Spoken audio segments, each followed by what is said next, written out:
पुरानी पेंशन की बहाली के मुद्दे पर आंदोलित सरकारी कर्मचारियों ने पुरानी पेंशन संघर्ष महारैली निकाल करके सत्ता परिवर्तन के संकल्प को और भी ज्यादा मजबूती से दोहराया है और इसी के साथ सरकारी कर्मचारियों का उमड़ा सैलाब देख करके केंद्र की मोदी सरकार के साथ साथ राज्य की नीतीश कुमार सरकार के होश उड़े हुए हैं। क्योंकि पुरानी पेंशन की बहाली के मुद्दे पर जिस तरीके से सरकारी कर्मचारियों का सैलाब बिहार की राजधानी पटना में देखने को मिल रहा था, उसके नाते से कुछ समय के लिए बिहार की राजधानी पटना की रफ्तार तक थम गई थी। भारी तादाद में बिहार के कोने कोने से सरकारी कर्मचारी आए हुए थे और सभी की जुबान पर एक ही नारा था कि अगर ओपीएस नहीं तो वोट नहीं। इसी संकल्प के साथ पुरानी पेंशन की बहाली के मुद्दे पर आंदोलित सरकारी कर्मचारियों ने अपनी पुरानी पेंशन संघर्ष महारैली निकाली और जबरदस्त तरीके से शक्ति प्रदर्शन किया।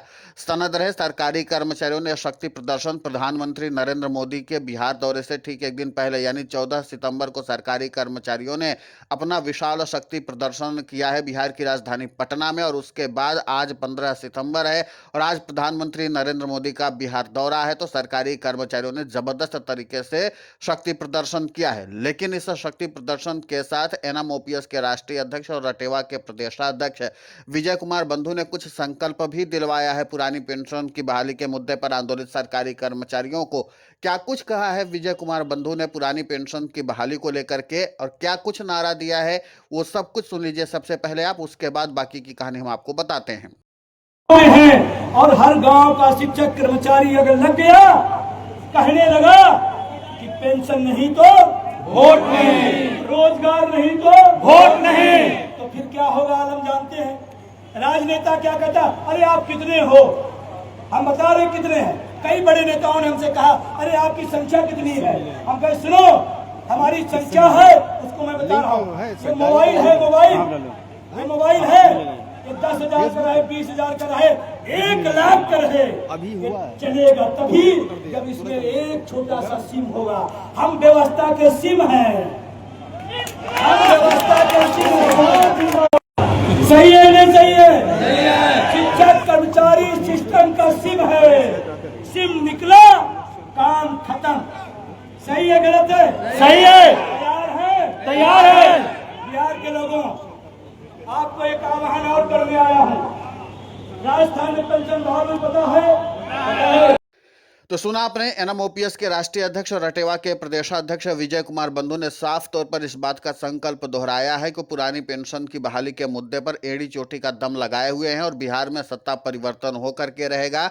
यानी बिहार में एनडीए का सत्ता जाने वाली है। और सीधे तौर पर पुरानी पेंशन की बहाली के मुद्दे को लेकर के एनएमओपीएस के राष्ट्रीय अध्यक्ष और रटेवा के प्रदेशाध्यक्ष विजय कुमार बंधु ने इस बात का भी संकल्प दोहराया है कि किस तरीके से सरकारी कर्मचारियों को काम करना है। और इसके अलावा 25 नवंबर को देश की राजधानी यानी कि राष्ट्रीय राजधानी दिल्ली में भी भारी तादाद में सरकारी कर्मचारी एकजुट होने वाले हैं और ये सबसे विशाल शक्ति प्रदर्शन सरकारी कर्मचारी करने जा रहे हैं।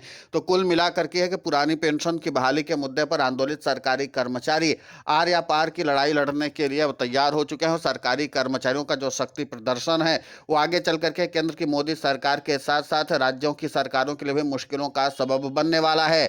लेकिन सबसे बड़ी चुनौती केंद्र की मोदी सरकार के लिए होने वाली है, क्योंकि जाहिर सी बात है कि अगर बिहार में एनडीए का सत्ता परिवर्तन हो जाता है तो फिर उसके बाद केंद्र की मोदी सरकार को खुद को बचाने के लिए भी बड़ी मुश्किलें खड़ी हो सकती हैं। इसलिए पुरानी पेंशन की बहाली के मुद्दे पर आंदोलित सरकारी कर्मचारियों के जो संकल्प है उसको ध्यान में रखते हुए जिस तरीके से सरकारी कर्मचारी काम कर रहे हैं और जिस तरीके से एनएमओपीएस के राष्ट्रीय अध्यक्ष और रटेवा के प्रदेशाध्यक्ष काम कर रहे हैं, उस पर अब सरकारी कर्मचारियों का विश्वास भी जग चुका है। क्योंकि इस बार बिहार की राजधानी पटना में जिस तरीके से पूरे जिले भर से सरकारी कर्मचारी आए थे, यानी एक एक जिले से भारी तादाद में सरकारी कर्मचारी आए हुए थे और हर एक संगठन से भी कर्मचारी यहाँ पर पहुंच रहे थे और अपना शक्ति प्रदर्शन कर रहे थे। इसीलिए एनएमओपीएस के राष्ट्रीय अध्यक्ष और रटेवा के प्रदेशाध्यक्ष विजय कुमार बंधु काफी गदगद दिखाई दिए थे इस पुरानी पेंशन संघर्ष महारैली में, क्योंकि इतनी भारी तादाद में सरकारी कर्मचारी बिहार में एकजुट हो जाएंगे इसकी उम्मीद कम लगाई जा रही थी पहले। लेकिन जिस तरीके से सरकारी कर्मचारियों का आगमन हुआ, जिस तरीके से बिहार की राजधानी पटना में सरकारी कर्मचारियों का सैलाब उमड़ा है, उसको ध्यान में रखते हुए इस बात को माना जा रहा है कि बिहार में तो सत्ता परिवर्तन होकर के रहेगा। और इसीलिए अब पुरानी पेंशन की बहाली के मुद्दे को लेकर के प्रधानमंत्री नरेंद्र मोदी, बिहार के मुख्यमंत्री नीतीश कुमार की तो टेंशन बढ़ी हुई है, लेकिन इसी के साथ एनडीए के घटक दलों के भी हाथ पांव फूले हुए हैं। क्योंकि पुरानी पेंशन की बहाली के मुद्दे पर आंदोलित सरकारी कर्मचारी अब किसी भी हाल में समझौता करने की स्थिति में है नहीं और बड़ी तादाद में सरकारी कर्मचारियों की एकजुटता अब केंद्र की मोदी सरकार के लिए भी मुश्किलों का सबब बनेगी। साथ ही राज्य की नीतीश कुमार सरकार के लिए तो मुश्किलों का सबब बना ही हुआ है। अब देखना महत्वपूर्ण होगा कि केंद्र की मोदी सरकार इस मामले पर क्या कुछ करती है, क्योंकि जाहिर सी बात है कि इस तरीके से अगर सरकारी कर्मचारी आंदोलित होते रहे और इस तरीके का उनका आंदोलन चलता रहा है और खासकर 25 नवंबर को अगर सरकारी कर्मचारी आंदोलन करेंगे तो फिर जाहिर सी बात है कि बिहार में सत्ता परिवर्तन हो ही जाएगा। अगर राष्ट्रीय राजधानी दिल्ली में इतनी भारी तादाद में सरकारी कर्मचारी एकजुट हो रहे हैं तो जाहिर सी बात है कि इसका संदेश सीधे तौर पर पूरे देश में जाएगा। अगर पूरे देश में सरकारी कर्मचारियों के पुरानी पेंशन की बहाली का मुद्दा उठेगा तो फिर जाहिर सी बात है कि बिहार में तो इसका इम्पैक्ट पड़ेगा, क्योंकि अभी बिहार की राजधानी पटना में सरकारी कर्मचारियों ने अपनी तादाद दिखा दी है, अपनी मजबूती दिखा दी है और इसी के साथ विपक्षी गठबंधन इंडिया को भी, यानी कि जो महागठबंधन है और इंडिया है, दोनों को भी इस बात का संदेश दे दिया है कि अभी भी वक्त है पुरानी पेंशन की बहाली के मुद्दे पर आंदोलित सरकारी कर्मचारियों के मुद्दे को पुरजोर तरीके से और पूरी ताकत के साथ उठाओ। इतना ही नहीं, एनएमओपीएस के राष्ट्रीय अध्यक्ष और रटेवा के प्रदेशाध्यक्ष विजय कुमार बंधु ने कहा कि हम अपने संघर्ष को भूलने के लिए तैयार हैं, लेकिन अगर बिहार के मुख्यमंत्री नीतीश कुमार अभी तुरंत पुरानी पेंशन की बहाली का ऐलान कर दें, सिर्फ ऐलान न करें बल्कि इस संकल्प को पूरा भी करें, तो हम लोग अपने संघर्ष को भूल करके हम बिहार में सत्ता परिवर्तन होने से रोक सकते हैं। लेकिन अगर वो ऐसा नहीं करते हैं तो फिर सत्ता परिवर्तन होकर के रहेगा और कोई रोक भी नहीं सकता है, क्योंकि बिहार में सरकारी कर्मचारियों का फैक्टर सबसे बड़ा और अहम माना जाता है।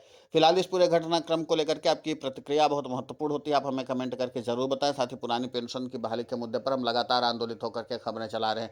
आप हमारे समर्थन के लिए चैनल को सब्सक्राइब करें, खबर को ज़्यादा से ज़्यादा शेयर करें ताकि पुरानी पेंशन की बहाली का मुद्दा और बुलंद हो।